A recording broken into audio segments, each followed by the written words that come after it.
Yeast and yeast extracts, including Brewer's yeast, nutritional yeast, and concentrated spreads such as Marmite or Vegemite, are widely recognized for their nutritional value and culinary versatility.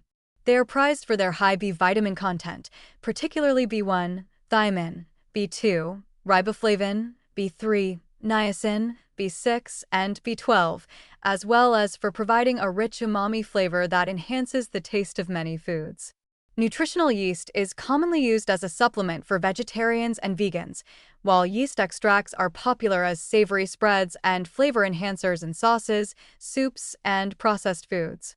Despite these benefits, yeast-based products are among the more risky ingredients for people with gout or elevated uric acid, and their impact is often underestimated. The primary concern is purine content. Yeast cells are metabolically active and contain high levels of nucleic acids, which are broken down into uric acid when consumed. This means that even small servings of yeast or yeast extracts can contribute substantially to the total uric acid load. Foods such as Marmite, Vegemite, or concentrated brewer's yeast can deliver purines in amounts comparable to or higher than moderate portions of meat or oily fish. For individuals prone to gout, this can trigger sudden spikes in uric acid levels, leading to painful joint inflammation and recurrent flares. Because yeast extracts are often used as ingredients in other foods, their purine contribution can be hidden, making it easy to inadvertently exceed safe thresholds. Portion size and frequency further compound the risk. Nutritional yeast flakes or powders may be sprinkled over multiple meals in a day, and spreads such as Marmite are often used daily on bread or crackers. Even when individual amounts are small, the cumulative purine load over a day or week can be significant, gradually raising baseline uric acid levels. Unlike larger, singular purine sources such as a steak or a can of sardines, yeast-based products are consumed in multiple small doses that may silently worsen urate control over time. Another issue is that yeast extracts are frequently added to processed or prepared foods, including soups, sauces, gravies, snack foods, and ready-made meals. This means that purines from yeast may appear repeatedly in the diet without being obvious. People who carefully monitor other high-purine foods may still experience gout flares because yeast extracts are hidden in ingredients lists under terms such as yeast extract or autolyzed yeast.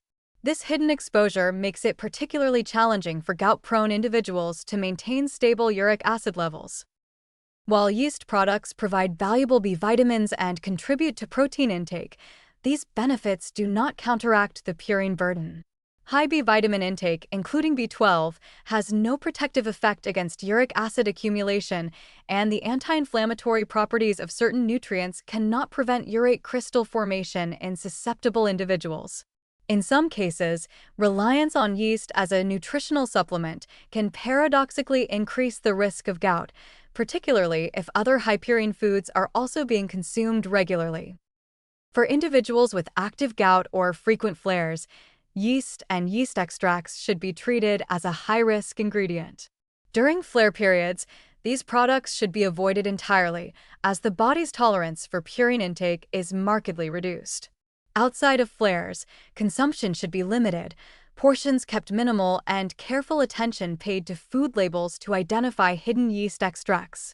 This vigilance is particularly important for those who use yeast for vegetarian or vegan protein supplementation, as even moderate daily use can contribute to uric acid overload if not carefully monitored. The nutritional benefits of yeast can be obtained from safer alternatives. B vitamins are abundant in eggs, dairy, lean meats, legumes, fortified plant-based milks, and whole grains. Protein and umami flavor can be achieved using low-purine plant-based sources such as mushrooms, nuts, seeds, tofu, and tempeh, which provide many of the same dietary advantages without provoking uric acid spikes. In this way, individuals prone to gout can maintain nutrient adequacy while minimizing flare risk.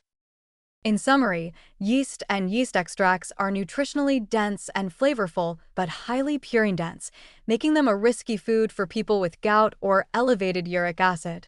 Their concentrated purine content, widespread presence in processed foods, and potential for cumulative exposure mean they can silently elevate uric acid and trigger painful flares. Treating yeast as an occasional, sparing ingredient rather than a regular supplement or spread is a more cautious and protective strategy for long-term urate control and joint health.